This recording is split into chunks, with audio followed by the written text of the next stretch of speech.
We've sort of become accustomed at this point that if a person who is a Muslim commits an act of terror, right-wingers attack the entirety of Islam. It's not generally the case that when Muslims are killed in a terror attack, the politician attacks all of Islam, but today that is the case. With a senator in Australia, this is Fraser Anning, who put out a statement on full letterhead, totally available, proud to have this attributed to his name, said the entire religion of Islam is simply the violent ideology of a 6th century despot. It is the religious equivalent of fascism. And just because the followers of this savage belief were not the killers in this instance does not make them blameless. Just to be clear, he's saying that the 49 men, women, and children who were killed in this attack were not blameless for their own killing.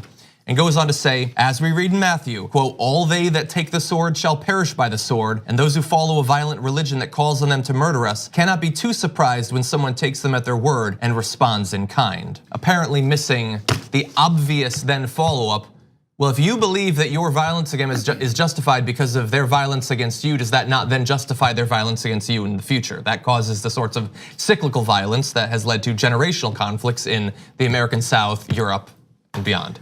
Okay, so obviously we don't believe in that cyclical violence, but I've got to correct one thing, because unfortunately no one ever talks about this for fear of offending Christians, and then it allows this ideology to take hold and leads to these disastrous results, which is that Islam is somehow uniquely violent. Its text is uniquely violent. And it leads to the ideology that Muslims, since they all believe in that text, are irredeemable. And that is obviously what the senator from Australia is going towards, but even in a less sophisticated way. So read the text for yourselves. The Bible is filled to the rim with grotesque violence. So if you don't like that fact, take it out with God. But you can read it for yourself. And you could, say, oh, Cenk made me uncomfortable by telling me things that are true. And if you don't believe me, like I said, try to make it through the Old Testament. See if you can do it without vomiting, okay?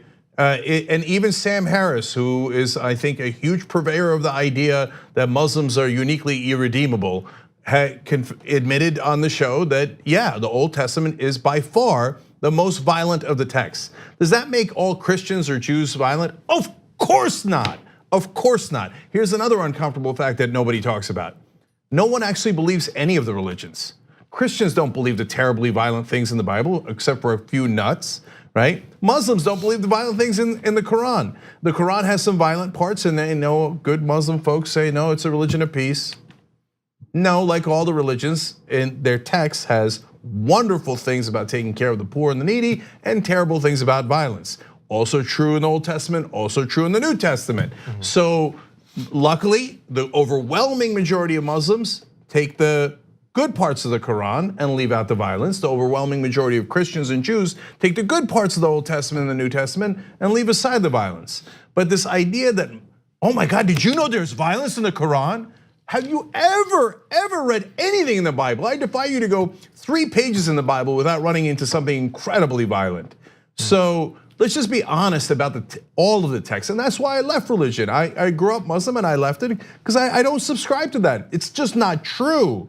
It's just not true. So if you don't believe me, go read it, and if find me one person that follows every letter of any of those books, and if you do, let's make sure to lock them up because they are weird, insane, and prone to extreme violence. Senator Fraser Anning wants to run it back with the Crusades, and I'm cool with that being in the history books. So he's a profoundly stupid person. I hope they vote him out. Yeah. I wish you could swear on this show because I'm feeling it right that now. happens. Cenk has to restrain himself constantly. I just want to super brief, just because you brought up the history books. This killer in New Zealand's talking about an invasion, defending their land. Fraser Anning in Australia wants to defend their land from immigrants.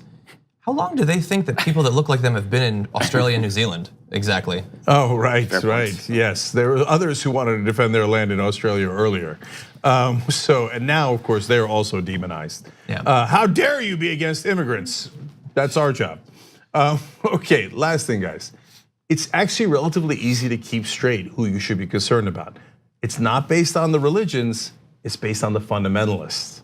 The fundamentalists are the ones that say, oh yeah, it is literal. We must go murder the other side because that's what's in all of our texts.